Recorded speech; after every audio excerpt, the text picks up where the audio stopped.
এই যে শবে বরাতের চাঁদ চলছে, শবে বরাত আমাদের সমাজে আছে না নাই? শবে বরাত এই কথাটাই ঠিক নয়। বলবেন হুজুর এটা আবার কি বললেন? হ্যাঁ, শবে বরাত এই পরিভাষাটাই বিশুদ্ধ নয়। শবে বরাত সব মানে রাত্রি, ফার্সি এবং উর্দুতে সব শব্দটা ব্যবহার হয়। আর বারাত মানে হলো ভাগ্য, তার মানে ভাগ্য রজনী। শবে বরাত মানে কি দাঁড়াইল? ভাগ্য রজনী। ভাগ্য রজনী মূলত শবে বরাতকে বলা হয় না। এই লাইলাতুন নিসফি মিন শাবানকে বলা হয় না। শাবান মাসের 14 তারিখের রাতকে বলা হয় না। ভাগ্য রজনী বলা হয় লাইলাতুল কদরকে। আল্লাহ বলছেন ইন্না আনজালনাহু ফি লাইলাতুল কদর। কদর মানে কি বলেন তো? কদর মানে তাকদীর, ভাগ্য। মূলত মানুষের ভাগ্য লিপিবদ্ধ করা হয়, বন্টন করা হয় রমজানুল মুবারকের শেষ দশকের বেজর রাতগুলোতে লাইলাতুল কদরে। আমরা নামের মধ্যেই আজকে ইলেকট্রনিক মিডিয়া বলেন, প্রিন্ট মিডিয়া বলেন, সোশ্যাল যে মাধ্যমগুলো আছে, সামাজিক যোগাযোগ মাধ্যম বলেন, প্রত্যেকটা জায়গায় শাবান মাসের 14 তারিখকে আমরা শবে বরাত বলছি। এটার মূলত 5টা নাম আছে। 1 নম্বর নাম হলো লাইলাতুন নিসফি মিন শাবান, দ্বিতীয় নাম হলো লাইলাতুল বারাত, তৃতীয় নাম হলো লাইলাতুল মুবারাকা, চতুর্থ নাম হলো লাইলাতুল সাক, পঞ্চম নাম হলো শবে বরাত। এর মধ্যে সবথেকে শুদ্ধ নাম হচ্ছে লাইলাতুন নিসফি মিন শাবান, মধ্য শাবানের মধ্যরাত্রি, 14 তারিখ দিবাগত রাত্রি। এই রাত্রিতে এখন আমরা পুরা শবে বরাত মাস মেরে রুটি হালুয়া, আপনাদের এলাকা আছে না নাই? রুটি হালুয়া আছে। এখন রুটি হালুয়া খায়। রাসূলুল্লাহ সাল্লাল্লাহু আলাইহি ওয়াসাল্লাম উহুদের যুদ্ধে তার 2টা দাঁত আঘাতপ্রাপ্ত হয়েছিলেন রাসূলুল্লাহ, এই জন্য তিনি রুটি হালুয়া খান। সম্পূর্ণ ডাহা, মিথ্যা কথা। তার কারণ উহুদের যুদ্ধ হয়েছিল শাওয়াল মাসে। শাওয়াল মাস কোনটা? রমজানের পরের মাসটার নাম কি? শাওয়াল। আর এই মাসের নাম কি? শাবান। দেখেন কত বড় জালিয়াতি আমরা করছি। রাসূল রুটি খাইছেন। অনেক মুসলমান যার বয়স 70 বছর, এই যে আমার মুরব্বী খানে আছেন, কোনো মানুষের পক্ষে নামাজের মধ্যে 100 বার সূরা ইখলাসকে মনে রাখা সম্ভব নাকি? আমি এমনও দেখছি নামাজ পড়তেছে এরকম হিসাব রাখতেছে আবার আলাদা করে। বলেন না নাউজুবিল্লাহ। এগুলো যে মিথ্যা, বানোয়াট, কিচ্ছা কাহিনী মানুষের তৈরি, এগুলো একটু চিন্তা করলে বোঝা যায়। শবে বরাতের নামে চালিয়ে দেওয়া হচ্ছে আমার ভাইরা। তবে শবে বরাতের রাতে আল্লাহ রাব্বুল আলামিন এই রাত্রির মধ্যে কিছু আল্লাহ রাব্বুল আলামিন ফজিলত দিয়ে থাকেন। 1 নম্বর হলো এই রাত্রিতে আল্লাহ রাব্বুল আলামিন সাধারণ ক্ষমা ঘোষণা করে দেন। অসংখ্য মানুষকে আল্লাহ রাব্বুল আলামিন এই রাত্রিতে মাফ করে দেন। দ্বিতীয় নম্বরে এই রাত্রিতে শবে বরাতের রাতের লাইলাতুন নিসফি মিন শাবানের রাতের একটা ফজিলত হচ্ছে সারা বছরের আমলগুলো আল্লাহ রাব্বুল আলামিনের কাছে এই রাত্রিতে পেশ করা হয়। বলেন না সুবহানাল্লাহ। 3 ভাবে মানুষের আমলগুলো আল্লাহর কাছে পৌঁছে। প্রত্যেক দিন সকালবেলায় মানুষের আমলগুলো আল্লাহর কাছে পেশ করা হয়। দৈনিক রিপোর্ট, সাপ্তাহিক রিপোর্ট পেশ করা হয় সোমবার এবং বৃহস্পতিবার রাত্রিবেলায়। সুবহানাল্লাহ বলবেন না? প্রত্যেক দিন সকাল সন্ধ্যায় এবং প্রত্যেক সপ্তাহের বৃহস্পতিবার এবং সোমবার। রাসূল এই জন্য সোমবার এবং বৃহস্পতিবার তিনি রোজা রাখতেন। রাসূল বলছেন ওহুয়া শাহরুন তুরফাউ ফীহিল আমালু ইলা রাব্বিল আলামিন ফাউহিব্বু আন ইউরফা আমালি ওয়া আনা সাইম। আর মধ্য শাবানের রাত্রিতে সারা বছরের আমলগুলো আল্লাহ রাব্বুল আলামিনের কাছে পেশ করা হয়। এই জন্য রাসূল এই শাবান মাসে বেশি বেশি দিন রোজা রাখতেন। এই কারণে যখন আমার আমলগুলো আল্লাহর কাছে তোলা হবে, আমি যেন রোজা অবস্থায় আমার আমলগুলো আল্লাহর কাছে পেশ করা হয়। আমার মায়েরা 3 নম্বর ফজিলত হচ্ছে এই রাত্রিতে আল্লাহ রাব্বুল আলামিন এত অসংখ্য মানুষকে মাফ করে দেন। বনি কালব নামে একটা সম্প্রদায় ছিল, যে কালবের মধ্যে প্রায় 30,000, ওই কাবিলার মধ্যে গোত্রের মধ্যে 30,000 ছাগল ছিল। এক একটা ছাগলের মধ্যে প্রায় 5 লক্ষ পশম থাকে। আয়েশা সিদ্দিকা বলেছেন বনি কালবের মধ্যে 30,000 ছাগল ছিল। ওই ছাগলের মধ্যে যত পরিমাণ পশম ছিল, ওই পশম পরিমাণ মুসলমানকে আল্লাহ রাব্বুল আলামিন শাবানের মধ্যরাত্রিতে আল্লাহ মাফ করে দেন।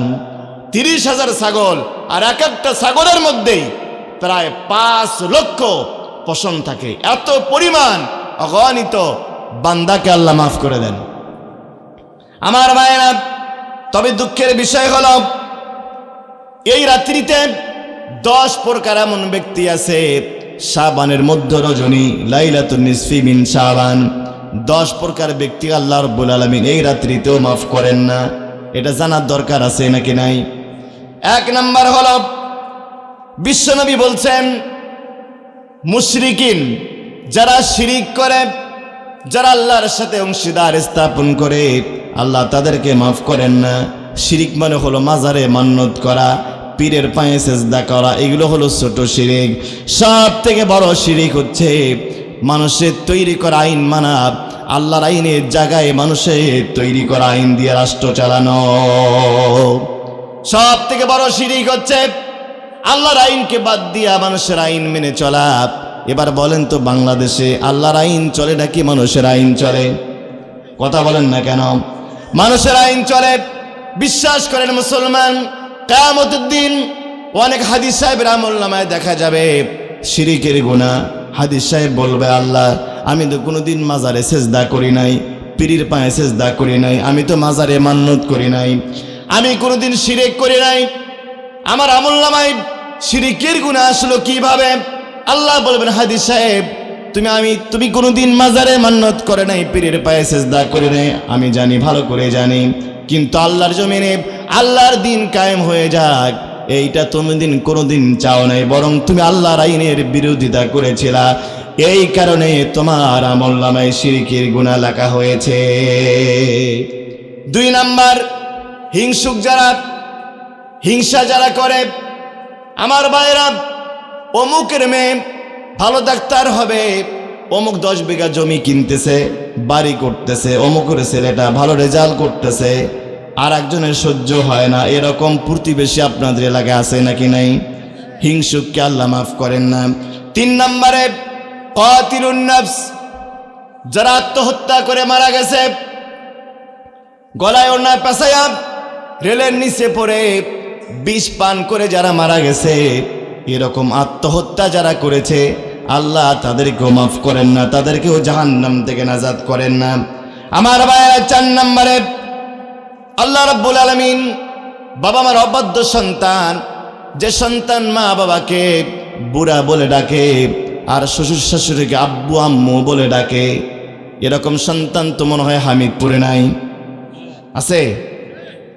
শাশুড়িকে আম্মু বলে ডাকে, শ্বশুরকে আব্বু বলে ডাকে, আর মাকে যখন ডাকে বুড়ি করে ডাকে, বাবাকে যখন ডাকে বুড়া করে ডাকে। আহারে, এরকম কুলাঙ্গার সন্তান এলাকায় আছে নাকি নাই? আল্লাহ কোরআনে বলছেন, ওয়াকাদা রাব্বুকা আল্লা তা'বুদু ইল্লা ইয়্যাহু ওয়া বিল ওয়ালিদাইনি ইহসানা। আল্লাহ বলেন, তোমার বাবা মার সাথে তুমি ইহসান করো। কোরআনে কোথাও বাবা মার খেদমত করার কথা বলা হয় নাই। আমার মুসলমানেরা খুব ভালো করে শুনেন, কোরআনে বাবা মার খেদমতের কথা বলা হয় নাই, বলা হয়েছে ইহসান করার কথা। আল্লাহ বলছেন, ওয়াবিল ওয়ালিদাইনি ইহসানা, তুমি তোমার বাবা মার সাথে ইহসান করো, খেদমত নয়। ইহসান কাকে বলে? বালুয়া বাজার থেকে সটি বাড়ির ভাড়া হচ্ছে 30 টাকা। সাপোজ কত ভাড়া আপনাদের? 20 টাকা। আমি ঠিকটাই বলছি, বালুয়া বাজার থেকে সটি বাড়িতে ভাড়া 30 টাকা। সটি বাড়িতে নামার পরে আপনি 30 টাকা দিলেন, এটাকে বলা হয় আদল, ন্যায় বিচার আপনি করেছেন, ওকে কম দেন নাই রিক্সাওয়ালাকে।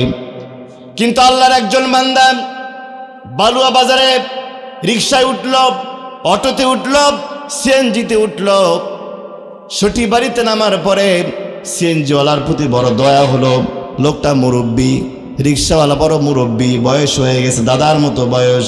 তিনি 30 টাকার জায়গায় 50 টাকা দিলেন। এই 50 টাকা দেওয়ার নাম হচ্ছে ইহসান। বলেন তো ভাড়া ছিল কত? 30 টাকা দিলে হয়ে যেত।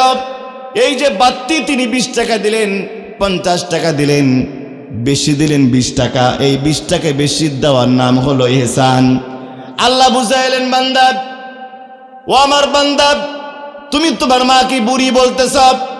তোমার মায়ের যখন বয়স হয়ে গেছে, 60+ হয়ে গেছে, কথা একটু বেশি বলতেই পারে, রাত্রিবেলা একটু কথাবার্তা বেশি বলতেই পারে, পেশাব একটু বেশি করতেই পারে, একটু কাশিটা বেশি আসতেই পারে। তুমি ছোট্টবেলার কথা চিন্তা করো। পার্কে ঘুরতে গেছ, একটা কাক দেখার পরে বাবাকে বলছো, বাবা এটা কি? বাবা বলছে এটা কাক। আবার প্রশ্ন করেছো এটার নাম কি? বাবা আবার বলছে কাক। এইটা কি করে? অমুক করে। এটা কি খায়? অমুক খায়। শুধু কাকের ওপরে তুমি 30টা প্রশ্ন করে ছোট্টবেলায় তোমার বাবাকে। যখন তোমার বাবা বুড়া হয়ে যাবে, ওই বাবা তোমাকে যদি আর 60 বার প্রশ্ন করে, তোমার বাবার প্রতি বিরক্ত হওয়া যাবে না, তবেই তুমি ইহসান করতে পারবা। কোন সাহসে বাবার উপরে ধমক দেন? কোন সাহসে মায়ের দিকে চোখ রাঙ্গায় কথা বলেন? মায়ের খেদমত করার কথা আল্লাহ বলেন না, ইহসান করার কথা বলছেন। তোমার প্রতি তোমার মা বাবা যা করেছে তা থেকে ডাবল করার নাম হলো ইহসান। আমার যুবক ভাইরা, যখন মায়ের সাথে খারাপ ব্যবহার করেন, নিজের গর্ভবতী স্ত্রীর দিকে তাকাবেন। যখন আপনার স্ত্রী 4-5 মাসের গর্ভবতী সন্তান সম্ভবা, ওই সময় স্ত্রীর দিকে তাকাবেন আর নিজের মায়ের কথা একটু চিন্তা করবেন। ওই সময়টা দেখবেন যখন আপনার স্ত্রী 4-5 মাস সন্তান সম্ভবা হয়ে যায়। ওই সময় একজন মহিলা শুধু বমি করতে থাকে। রাত 3টার সময় দেখেন আপনার পাশে আপনার প্রিয়তমা স্ত্রী নাই, বড় টেনশনে পড়ে গেলেন। হঠাৎ করে দেখতে পেলেন বাথরুমের লাইটটা দেওয়া। বাথরুমে গিয়ে দেখেন অনেক লম্বা সময় ধরে আপনার স্ত্রী বমি করতেছে। বমি করতে করতে পেটের মধ্যে যা ছিল সব বের করে দিয়েছে। এইভাবে করে 2-3 মাস লাগাতার বমি করতেই থাকে, পেটের মধ্যে কিছু রাখতে পারে না। সন্তান জন্ম দেওয়ার আগে, ডেলিভারি রুমে যাওয়ার আগে, হসপিটালে যাওয়ার আগে ওই স্ত্রী স্বামীর কাছে যায় অনুমতি নেওয়ার জন্য। প্রাণের স্বামী, আমি সন্তান জন্ম দিতে যাচ্ছি, ডেলিভারি রুমে যাচ্ছি, আপনার সাথে সংসার করতে গিয়া হয়তোবা খারাপ ব্যবহার করেছি, আপনার হক আদায় করতে পারি নাই, আমার মনে হয় আমি বাঁচব না, আপনি দয়া করে আমাকে মাফ করে দিয়েন। আমার মুসলমান যুবক ভাই, মায়ের সাথে খারাপ ব্যবহার করার আগেই ওই স্ত্রীর চোখের দিকে তাকান। তার মনটা ছোট হয়ে আসে, কলিজাটা ছোট হয়ে আসে, না জানি কোন সময় কষ্টে জীবনটা বেরিয়ে যায়। আজকের বিজ্ঞান গবেষণা করে বলছে, একজন মা যখন সন্তান জন্ম দেয়, 1টা নয় 2টা নয় 57 ইউনিট ব্যথা একজন মা সহ্য করে। 57 ইউনিট কাকে বলে?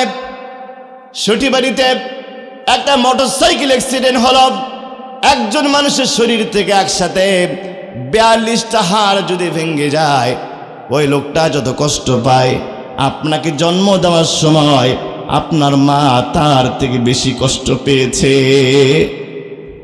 আল্লাহ বলেন, খবরদার, ওয়াবিল ওয়ালিদাইনি ইহসানা ফালা তাকুল লাহুমা উফফিন ওয়ালা তানহারহুমা। খবরদার, মায়ের দিকে চোখ রাঙ্গায় কথা বলবা না, বাবার দিকে বড় গলায় কথা বলবা না, গলা উঁচু করে কথা বলবে না। ওয়াবিল ওয়ালিদাইনি ইহসানা, তোমার জন্য তারা যা করেছে তার থেকে ডাবল করতে হবে। এটার নাম আল্লাযীনা জাহাদু মিনকুম। তুমি কতটুকু আল্লাহর জমিনে দিন কায়েমের জন্য চেষ্টা করেছো, আল্লাহর আইনের পক্ষে কাজ করেছো, দিন কায়েমের আন্দোলনে কতটুকু শরীক হয়েছো। 2 নম্বর ওয়ালামাস সাবিরিন, তুমি কতটুকু জুলুমের মধ্যে আল্লাহর কাছে ধৈর্য ধারণ করেছো। আমার ভাইরা, 3 নম্বরে যদি আমরা ইমানে মৃত্যু পেতে চাই, 3 নম্বর আমল হচ্ছে গুনাহ তো আমাদের হবে, গুনাহ তো বান্দার হয়ে যাবে। গুনাহ করার সাথে সাথে বান্দা বসে থাকবে না। যখন এই গুনাহ হয়ে যাবে, সাথে সাথে বান্দা তওবা করবে কার কাছে? বান্দা তওবা করে নেবে। আল্লাহ রাব্বুল আলামিন বলছেন, ইল্লা মান তাবা ওয়া আমানা ওয়া আমিলা আমালান সালিহা ফাউলাইকা ইউবাদদিলুল্লাহু সাইয়্যাতিহিম হাসানাত। বলেন আল্লাহু আকবার। আল্লাহ বলছেন, বান্দা তুমি গুনাহ করেছ, গুনাহ করে করে গুনার পাহাড় করে তুলেছ, আমার কাছে তওবা করো। যদি একনিষ্ঠ তওবা করতে পারো, আমি আল্লাহ রাব্বুল আলামিন তোমার অতীতের সমস্ত গুনাহগুলোকে নেকি দ্বারা পরিবর্তন করে দিব। যদি আমরা গুনাহ করার সাথে সাথেই তওবা করে নেই, আল্লাহ গুনাহগুলোকে পরিবর্তন করে নেকি দ্বারা ভরে দেবেন। বলেন সুবহানাল্লাহ। আমার ভাইয়েরা, জান্নাতি মৃত্যু চাই, আমাদেরকে গোপন এবং প্রকাশ্য আমল করতে হবে। আমরা তো প্রকাশ্য আমল করি, কিন্তু গোপন কিছু আমল রাখতে হবে, যে আমল আমার স্ত্রীও জানবে না, আমার সন্তানও জানবে না।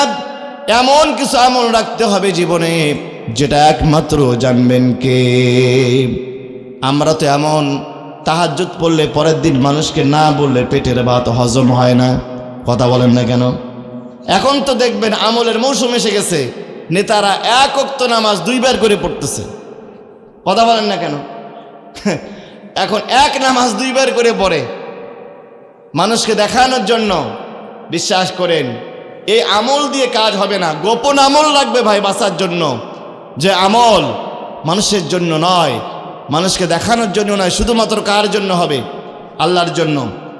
আলী রাদিয়াল্লাহু তাআলা আনহুর ছেলে জয়নুল আবেদিন, তিনি যখন মারা গেলেন, বস্তিবাসীরা হাউমাউ করে কান্না শুরু করলেন। তারা বলতেছে যে আমাদের মাঝে একজন ব্যক্তি প্রত্যেক দিন ময়দার বস্তা দিয়ে যেতেন, গত 2 দিন থেকে আর আমাদের ময়দার বস্তাও দিচ্ছে না, আমরা 2 দিন থেকে না খেয়ে আছি। জয়নুল আবেদিনের যখন লাশ গোসল দেওয়া হচ্ছিল, দেখা গেল তার ঘাড়ের মধ্যে বড় কালো দাগ। তারা খোঁজ নিয়ে দেখলেন এই ময়দার বস্তা দিয়ে আসতেন আলী রাদিয়াল্লাহু তাআলা আনহুর বড় ছেলে জয়নুল আবেদিন। ময়দার বস্তা ঘাড়ে করে বহন করতে করতে তার ঘাড়ের মধ্যে কালো দাগ পড়ে গেছে। তারা ছিলেন প্রকৃত নেতা, জনগণের সেবা করতেন, জনগণের কল্যাণ করতেন, মানুষকে দান করতেন, সমাজকে দেখানোর জন্য নয়, ভিডিও করার জন্য নয়, মিডিয়ায় দেওয়ার জন্য নয়। কার জন্য?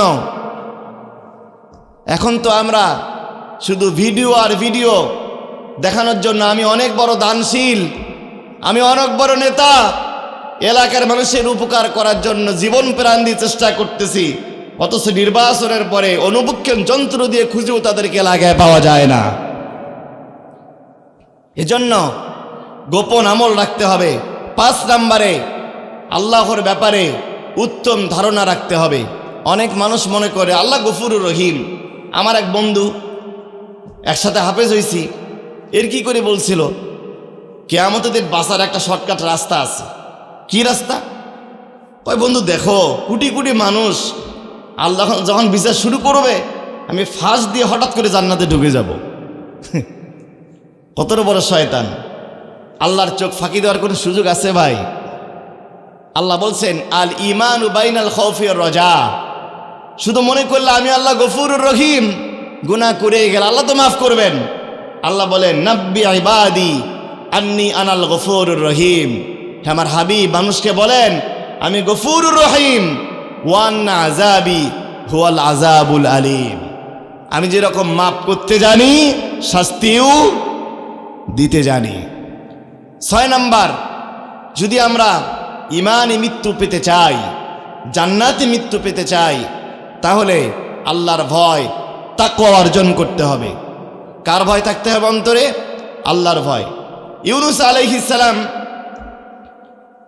যখন তিনি মাছের পেটে গেলেন, আল্লাহ বলেন ফালতাকামাহুল হুত। হুত মানে হলো কোরআনের আয়াত এগুলো। সূরা সাফফাত 142 থেকে 147 নম্বর আয়াতে আল্লাহ এগুলো আলোচনা করেছেন। সামাক মানে ছোট মাছ, আর হুত মানে সামুদ্রিক বিশাল আকৃতির মাছ। ফালতাকমা গুল হুত, লোকমা থেকে ফালতাকমা। ইউনুস আলাইহিস সালামকে লোকমার মতো করে খেয়ে ফেলছে। কোন মাছ? সামুদ্রিক মাছ। ইউনুস আলাইহিস সালাম মাছের পেটে চলে গেছেন। রাতের অন্ধকার, পানির নিচের অন্ধকার এবং মাছের পেটের অন্ধকার, তিনটা অন্ধকারে তিনি পড়ে গেছেন।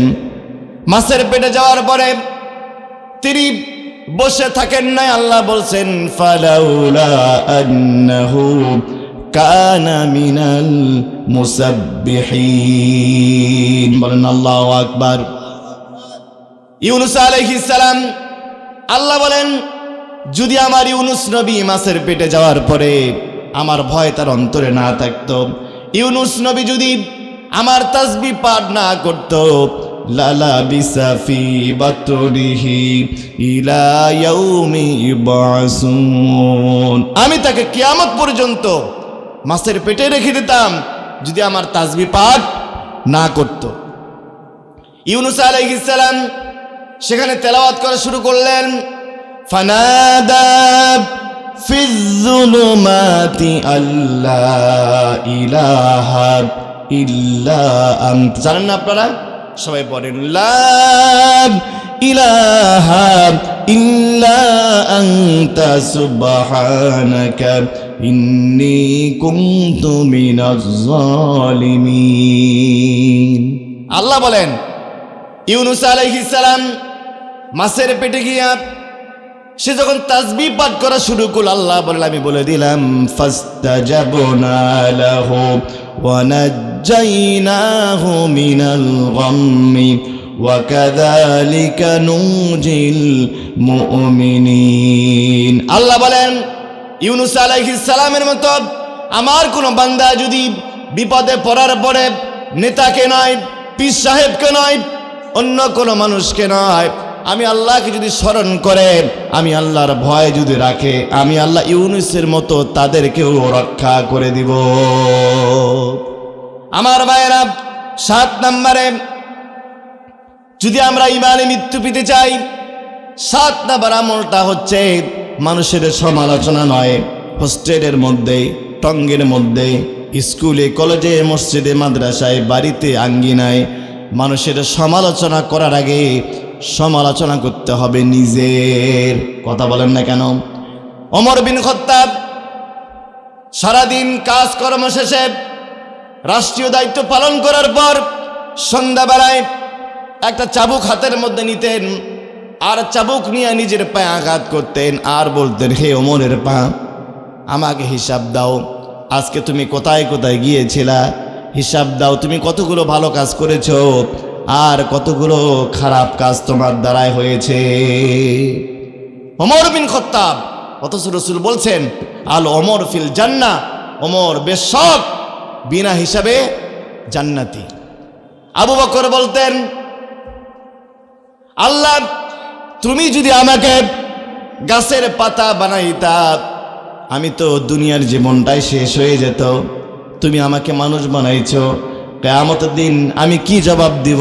আমি তো তোমার আযাব থেকে বাঁচতে পারবো না। আমার মুসলমানের ইহতিসাব, আত্মসমালোচনা করা, মানুষের সমালোচনা করার সময় তো আমার নাই। ছোট্ট একটু জীবন আমার, আমি কেন মানুষের সমালোচনা করব? কার মেয়ের কি হয়েছে, কার সন্তানের কি হয়েছে, সঠিবাড়ি বাজারে কি হয়েছে, এগুলো দেখার সময় আমার নাই। আমি সবার আগে কার সমালোচনা করব? আমার নিজের সমালোচনা করব। 8 নম্বরে যদি আমরা ইমানে মৃত্যু পেতে চাই, 8 নম্বরে যে আমলটা করতে হবে, দুনিয়ার বুকে যতদিন আমরা বাঁচব মুসাফিরের মতো জীবন যাপন করতে হবে। মুসাফির কাকে বলে? 14 দিনের কম 48 মাইল পথ আপনি যদি যান, তাকে বলা হয় মুসাফির। 14 দিনের কম থাকার যদি নিয়ত থাকে, যদি 3 দিন হেঁটে যাওয়ার মতো রাস্তা আপনি যান, সেখানে 14 দিনের কম থাকলে তাকে বলা হয় মুসাফির। আমরা দুনিয়া মুসাফিরের মতো রাসূল বলছেন কুম ফিদ দুনিয়া কান্নাকা গরিব ওয়া আবিরুস সাবিল, তুমি তো মুসাফিরের মতো। বিজ্ঞান গবেষণা করে বলা হয়েছে, কোরআনের আয়াত থেকে গবেষণা করা হয়েছে, একজন মানুষ যদি 62.5 বছর হায়াত পায়, পরকালের তুলনায় মাত্র 1.5 ঘন্টা জীবন সে পেয়ে গেল। কয় ঘন্টা? যার বয়স 62.5 বছর, পরকালীন জীবনের তুলনায় মাত্র 1.5 ঘন্টার জীবন তার। এখন আপনি ঢাকা শহরে যাবেন, 3 দিন থাকবেন, হানিফ কাউন্টারে টিকিট কেটেছেন, স্ত্রীকে বলছেন আমি 3 দিন থাকবো, বেশি কাপড় চোপড় দিও না, একটা লুঙ্গি দাও, একটা পাঞ্জাবি দাও, একটা গেঞ্জি দাও, এরপর একটা রুমাল দাও, একটু শুকনো খাবার দাও। স্ত্রী বলছে না, আপনি আলমারির সবগুলো কাপড় নিয়ে যান, ট্রাঙ্কের সব টাকা পয়সাগুলো নিয়ে যান, শোকেসের সমস্ত লাগেজগুলো নিয়ে যান। আপনি নিয়ে যাবেন নাকি? যদি আপনি বুদ্ধিমান হন তাহলে বলবেন আমি তো মাত্র থাকবো 3 দিন, 3 দিনের জন্য তো এত কাপড় চোপড় আমার নেওয়ার দরকার হয় না। আমার মুসলমান ভাইরা, কোনো ব্যক্তি যদি 3 দিন থাকার জন্য পুরা গাড়ি ভর্তি করে, হাইজ ভর্তি করে, কার ভর্তি করে বাড়ির সমস্ত কাপড় চোপড়গুলো নিয়ে যায়, ফার্নিচারগুলো নিয়ে যায়, খাট নিয়ে যায়, শোকেস নিয়ে যায়, মানুষ তাকে সুস্থ বলবে নাকি পাগল বলবে? ঠিক একইভাবে থাকবেন মাত্র 1.5 ঘন্টা, দুনিয়ার জীবনটা মাত্র 1.5 ঘন্টা। 1.5 ঘন্টার জন্য যদি আপনি 10 তলা বাড়ি বানান, 20 তলা বিল্ডিং বানান, সুদ ঘুষ হারাম টাকা দিয়া বিশাল বিশাল অট্টালিকা তৈরি করেন, জমিগাড়ি করেন, দুনিয়ার মানুষ আপনাকে ভালো বললেও আল্লাহ বলেন তুমি একটা পাগল। আমার ভাইরা, আল্লাহ কোরআনে বলছেন আইনামা তাকুনু ইদরিকুমুল মাউতু ওয়ালাউ কুনতুম ফি বুরুজিম মুশাইয়াদা। আল্লাহ বলেন বান্দা থাকার জন্য রংপুর শহরে অনেক সুন্দর বাড়ি তুমি তৈরি করলাম, সব টাইলসগুলো আকিজ কোম্পানি থেকে অর্ডার করেছো, থাইগুলো দেখে দেখে কিনেছো, সুন্দর খাট পালং ঢাকা থেকে অর্ডার করেছো, দামি দামি ফার্নিচার তুমি করেছো বান্দা। অথচ তোমার শরীরটা যদি কবরে যায়, 24 ঘন্টার মধ্যে তোমার পেটটা ফেটে বাস্ট হয়ে যাবে। 72 ঘন্টার মধ্যেই গোস্তের মধ্যে পোকা এসে যাবে, 7 দিনের মধ্যে নখগুলো খসে পড়বে, 1 মাসের মধ্যে গোস্তগুলো পোকায় খেয়ে ফেলবে, 6 মাসের মধ্যে হাড্ডিগুলো পচে যাওয়া শুরু হয়ে যাবে, 2-3 বছরের মধ্যে কবরের মধ্যে হয়তো বা হাড্ডিও খুঁজে পাওয়া যাবে না। আল্লাহ বলেন তুমি একটা পাগল। ঢাকায় যাওয়ার সময় 3 দিনের জন্য যেরকম মানুষ শোকেস ভর্তি কাপড় নেয় না, ট্রাঙ্ক ভর্তি টাকা যেরকম সাথে নেয় না, তুমি থাকবা 1.5 ঘন্টা, তোমার তো এত কিছু লাগে না, তোমার যতটুকু প্রয়োজন তুমি ততটুকু ব্যবহার করো, ততটুকু তুমি বানাও। ইমাম গাজ্জালি বলেছেন এই আকাশ আর জমিনের যত ফাঁকা জায়গা আছে, এইটা যদি সরিষার দানা দিয়ে ভরে দেওয়া যায়, হামিদপুরের যুবক ভাইরা, আমার মা বোনেরা একটু ভালো করে শোনেন তো, দুনিয়ার জীবন আর পরকালের জীবনটা কত বড় হবে। তিনি বলেছেন আসমান জমিনের যত ফাঁকা জায়গা আছে, এই জায়গাটা যদি সরিষার দানা দিয়ে ভরে দেওয়া যায়, 70 বছর পর যদি একটা পাখি আসে, একটা দানা যদি নিয়ে যায়, আমার যুবক ভাইয়ের একটু বলেন তো, আসমান জমিনের যত ফাঁকা জায়গা, এখানে কত হাজার দানা ধরবে? কয়েক হাজার ধরবে বোধহয়। হ্যাঁ, এক পাগল পদ্মা সেতুর সামনে দাঁড়ায় বলতেছে এই সেতু তৈরি করতে মনে হয় 2,500 থেকে 3,000 টাকা খরচ হয়েছে। এবার বলেন আসমান জমিনের ফাঁকা জায়গা, এখানে কতগুলো সরিষার দানা ধরতে পারে? পৃথিবীর কোনো কম্পিউটার আবিষ্কার হয়েছে এটা হিসাব করার মতো? আমি তো পুরো আসমান জমিন বাদ দিলাম, এই যে আমাদের সামিয়ানার ফাঁকা জায়গাটা, এখানে কতগুলো সরিষার দানা ধরবে এটার হিসাব কেউ করতে পারবেন? এটা সম্ভব নয়। ইমাম গাজ্জালি বলেছেন আসমান আর জমিনের ফাঁকা জায়গাটা যদি সরিষার দানা দিয়ে ভরে দেওয়া যায়, 70 বছর পর একটা পাখি আসবে, একটা দানা নিয়ে যাবে, আবার ৭০ বছর পর আসবে আর একটা দানা নিয়ে যাবে, আবার ৭০ বছর পর আসবে আর একটা দানা নিয়ে যাবে। এবার বলেন তো কোনো না কোনো দিন এই দানাগুলো শেষ হবে কি হবে না?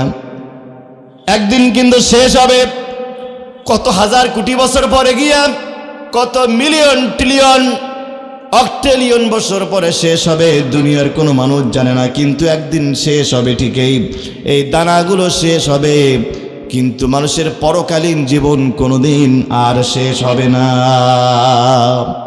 খালিদিনা ফিহা আবাদা, জাহান্নামে গেলে বছরের পর বছর অনন্তকাল থাকতে হবে, আর জান্নাতে গেলেও অনন্তকাল। পরকালে জীবনের কোনো শেষ নাই। আল্লাহ এই জন্য বলছেন ওয়াইলুল লিকুল্লি হুমাযাতিল লুমাযা, ধ্বংস তাদের জন্য যারা সামনে এবং পিছনে মানুষের গীবত পরনিন্দা করে চুগলখড়ি করে বেড়ায়।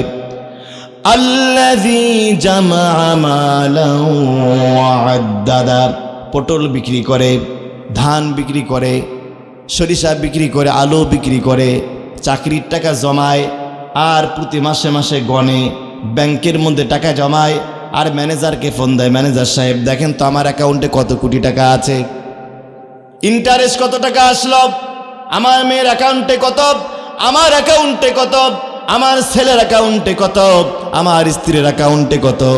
আল্লাযী জামাআ মালান ওয়া আদ্দাদা, বারবার এগুলো গণনা করে আর হিসাব করে, সব হিসাব করে সুন্দর করে টাকাগুলো রেখে দেয়, পয়সাগুলো রেখে দেয়, আর মনে করে ইয়াহসাবু আন্না মালাহু আখলাদা, আমি তো অনন্তকাল থাকবো, বয়স হয়ে গেছে 60 বছর, কিন্তু এমনভাবে চলে মনে হয় মাত্র বয়স তার 10 বছর।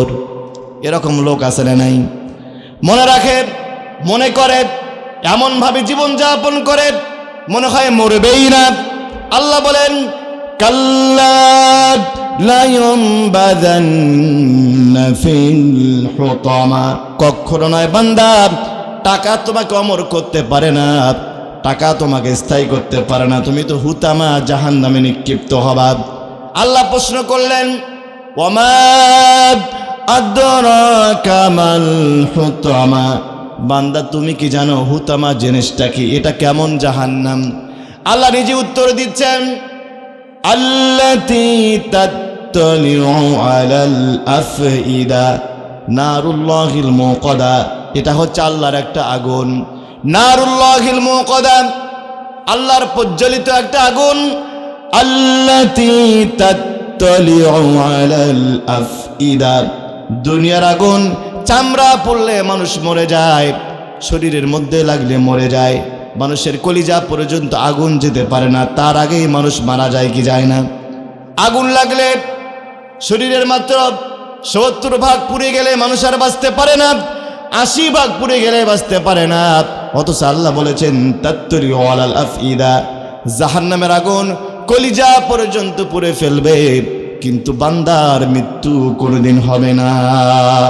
লা ইয়ামুতু ফিহা ওয়ালা ইয়াহইয়া, যারা টাকা গুনত আর হিসাব করে ব্যাংকে রেখে দিত আর মনে করত খাও দাও ফুর্তি করো, দুনিয়াটা মস্ত বড়, এই স্লোগান যারা দিত ওদের কলিজা পর্যন্ত পুড়ে ফেলবে, কিন্তু মারা যাবে না। আল্লাহ বলেন ইন্নাহা আলাইহিম মুসাদা, ওদেরকে বেঁধে রাখা হবে ফি আমাদিম মুমাদ্দাদা, আগুনের বড় বড় খাম্বার সাথে, খুঁটির সাথে তাদেরকে বেঁধে রাখা হবে, যারা টাকা গণত আর হিসাব করতে রাখতো, দান করতো না।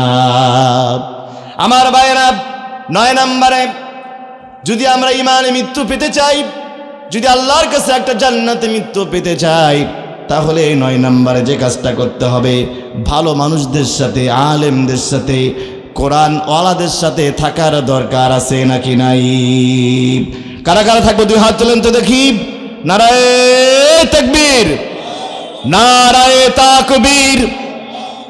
আল কোরআনের আলো, তোমার নেতা আমার নেতা, নারায়ে তাকবীর। আলেমদের সাথে থাকতে হবে, দিন কায়েমের পক্ষে থাকতে হবে, আল্লাহর আইনের পক্ষে থাকতে হবে। ভালো মানুষদের সাথে থাকা আর খারাপ মানুষদের সাথে থাকার উদাহরণ হলো কামারের দোকান এবং আতরের দোকানের মতো। কামারের দোকানে যাবেন, দা কুড়াল খুন্তি বানাবেন না। কামারের দোকানে বসলে একটু আগুনের সেকা আপনার শরীরে লাগতে পারে কি পারে না? আপনি কিন্তু দা কুড়াল বানাবেন না, কিন্তু একটু সেকা আপনার শরীরের মধ্যে আগুনের তাপ লাগবে। কিন্তু আপনি আতরের দোকানে যাবেন, আতর যদি আপনি নাও কিনেন, শরীরের মধ্যে নাকের মধ্যে আতরের ঘেরান আসবে কি আসবে না? ভালো লোকের সাথে বন্ধুত্ব আর খারাপ লোকের সাথে বন্ধুত্বের পার্থক্য এই জায়গায়। যদি আপনি আলেমদের সাথে সম্পর্ক রাখেন, কোরআন ওয়ালাদের সাথে সম্পর্ক রাখেন, দিন কায়েমের পক্ষের লোক হয়ে যান। যদি আপনার জীবনে অসংখ্য গুনাহ থাকে, আলেমদের সাথে থাকার কারণে, দিন কায়েমের পক্ষে থাকার কারণে আতরওয়ালার মতো আল্লাহ আপনাকে মাফ করে দিবেন। কিন্তু যদি আপনি ভালো মানুষ হন, লোকটা আপনি ভালো, লোকটা আপনি নামাজি, লোকটা আপনি কোরআন তেলাওয়াত করেন, আপনার চলাফেরা বেনামাজিদের সাথে, আপনার বন্ধুত্ব খারাপ মানুষদের সাথে, যারা মানুষের চাঁদাবাজি করে, টেন্ডারবাজি করে, মানুষের জমি দখল করে, মানুষের রাস্তা দখল করে, মানুষের উপর জুলুম করে, এরকম লোকের সাথে যদি আপনার সম্পর্ক হয়, আপনি ভালো মানুষ হওয়ার পরেও কিয়ামতের দিন কিন্তু জালিমদের কাতারে দাঁড়াতে হবে। কথা বলেন ঠিক কিনা? 10 নাম্বার সর্বশেষ, যদি আমরা ইমানে মৃত্যু পেতে চাই, আল্লাহর কাছে বেশি করে দোয়া করতে হবে। আল্লাহ, প্যারালাইসিস হয়ে মরতে চাই না, জ্বর হয়ে মরতে চাই না, সর্দি হয়ে মরতে চাই না, হার্ট অ্যাটাক করে মরতে চাই না, ব্রেন স্ট্রোক করে মরতে চাই না, রংপুর মেডিকেলের কলেজের বেডে পড়ে থাকতে মরতে চাই না, তোমার কাছে শহীদ মৃত্যু চাই। ওমর বিন খাত্তাব সারা জীবন দোয়া করেছেন, আল্লাহুম্মা রযুকনি শাহাদাতান ফি সাবিলিক ওয়াজআল মাউতি ফি বালাদি রাসূলিক। বলেন আল্লাহুম্মা আমিন। ওমর বিন খাত্তাব দোয়া করতেন, আল্লাহুম্মা রযুকনি শাহাদাতান ফি সাবিলিক, আল্লাহ তোমার কাছে শহীদি মরণ চাই। ওয়াজআল মাউতি ফি বালাদি রাসূলিক, আল্লাহ আমার মৃত্যুটা রসুলের শহর মদিনায় মৃত্যু দিও। বলেন না সুবহানাল্লাহ। আল্লাহ দুইটাই কবুল করেছেন।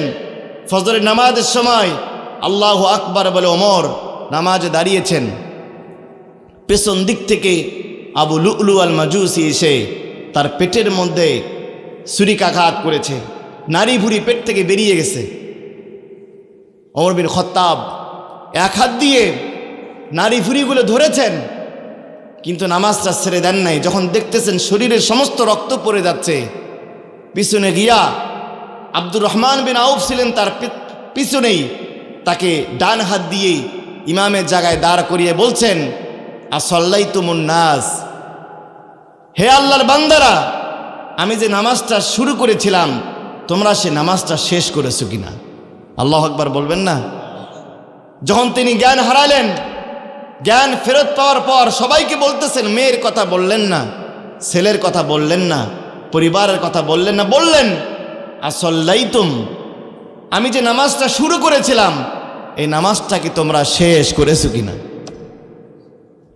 2 নাম্বার, 1 নম্বর শহীদি মরণ তার হলো, 2 নাম্বার তার কবরটা কোন জায়গায়? হাদিসে কেউ আছেন নাকি?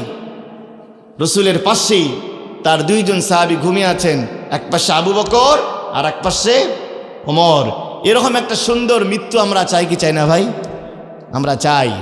আল্লাহ যেন আমাদেরকে দিন কায়েমের পথিকদের পথে, দিন কায়েমের ওই জান্নাতের পাখিদের কাতারে, শরীফ ওসমান হাদির কাতারে, আল্লামা সাইদির কাতারে, আমির হামজার কাতারে, রসুলের সাহাবীদের কাতারে, বেলালের কাতারে, খাব্বাবের কাতারে, খোবাইবের কাতারে, আল্লাহ রসুলের সাহাবীদের কাতারে আল্লাহ পাক যেন শহীদি মরণ দ্বারা আমাদেরকেও শামিল করে নেন। বলুন আমিন।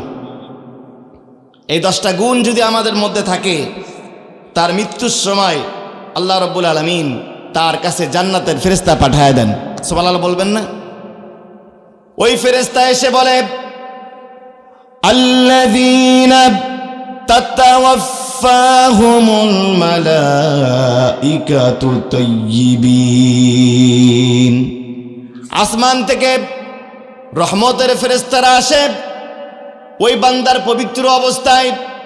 যারা মুমিন হয় ওদের মৃত্যুটা নাপাক অবস্থায় হয় না, পবিত্র অবস্থায় মৃত্যু হয়। ফেরেশতারা এসে বলে ইয়াকুলুনা সালামুন আলাইকুম।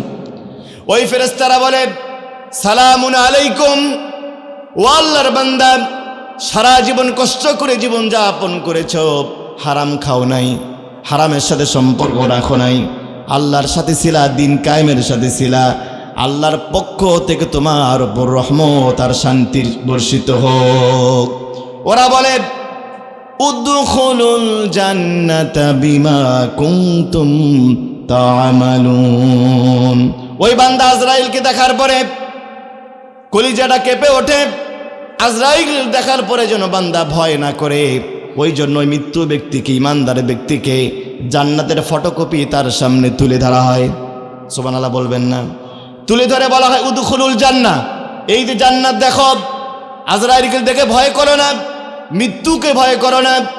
একটু পরে এই যে জান্নাত তুমি দেখতেছো, এই জান্নাতের নিয়ামত আল্লাহ তোমাকে দান করবেন। ওই বান্দার তখন ভয় করে না, মৃত্যুর কোনো ভয় তারা থাকে না। দেখবেন মৃত্যু মানুষটা, যে লোকটা ইমানের সাথে মৃত্যু হয়েছে, তার কপালটা একটু হালকা ঘেমে যায়, মুখের মধ্যে হালকা মুস্কি হাসি ফুটে ওঠে এবং বান্দা আসমানের দিকে তাকাতে থাকে। খুব ভালো করে খেয়াল করে দেখবেন, ইমানে মৃত্যুর 17টা আলামত আছে, আজকে বলার সময় নাই। এরপরে ফেরেশতারা বলে তাতানাজ্জালু আলাইহিমুল মালাইকা, আল্লাহ জান্নাতের ফেরেশতা ওই বান্দার কাছে নাজিল করে দেন। ওই ফেরেশতারা এসে বলে আল্লাহ তাখাফু, বান্দা তুমি ভয় করো না। ভয় কিসের? ওই বান্দা এই ভয় করে আমার মৃত্যুর পরে আমার মেয়ের কি হবে, আমার ছেলের কি হবে, এই ভয় ইমানদার বান্দা করে না। বান্দা এই ভয় করে আমি কেন আরো বেশি করে তাহাজ্জুদ পড়লাম না, আমি কেন শুধু 4 রাকাত তাহাজ্জুদ পড়লাম, কেন 6 রাকাত করে পড়লাম না, আমি কেন শুধু 100 বার আল্লাহু আকবার বললাম, আরো কেন বেশি করে পড়লাম না।